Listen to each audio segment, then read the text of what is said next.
Greetings, fellow Earthlings.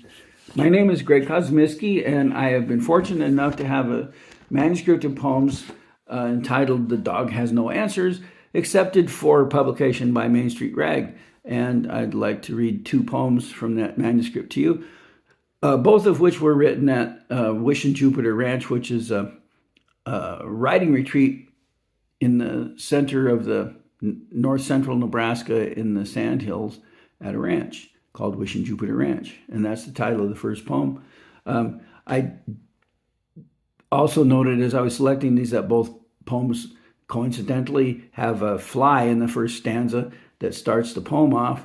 And I presume that's because in Nebraska there's lots of cattle and lots of manure. So, Wishin' Jupiter Ranch. It's the night after the full moon, the pasture practically ablaze. When I come back to the chair, a fly is occupying my place. Kindly, or maybe in deference to my size, the fly gets up and goes somewhere else. Fall, the leaves are turning color. People, as usual, are getting weirded out by college football. Some things you can predict about human behavior, others you can't. Fits of rage, for example, are hard to predict, though sometimes it's possible to understand them after the fact, and after 30 or 40 years of intensive psychoanalysis. Probably little can explain constant wars, starvation, poverty, epidemics, and prejudice. No one can tell what makes a Nazi into a Nazi, or a Hutu hate a Tutsi. What seems apparent is that humans are hardwired, as they say, to act stupidly, unlike flies or orangutans, which are relatively predictable. We mostly know what a snake will do before it does it, or a rabbit. With a human, you never know. Which in this great experiment is the factor?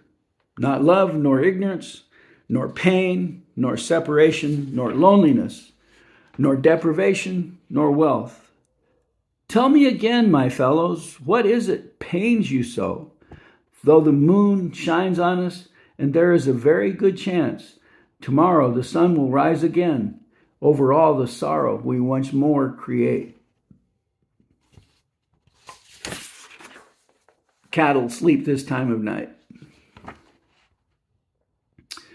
A tiny flying creature fell into my whiskey glass when I went to take a pee. I see what it did to that little navigator to soak in whiskey, but I know that doesn't apply to me exactly. Still, it makes me wonder. A lot of stuff makes me wonder, but I'm not listing all of that here. The only thing we can ask of each other is that we try to understand each other, which seems to be a task too difficult for everyone. Friends, let's try it.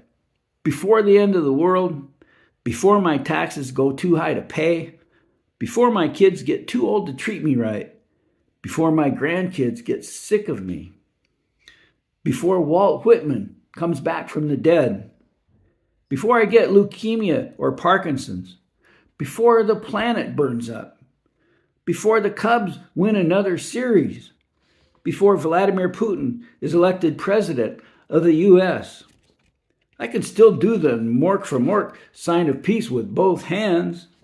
That should count for something, I think. I know all the words to America the Beautiful and the Star-Spangled Banner, at least the first verses. Tell me all your troubles.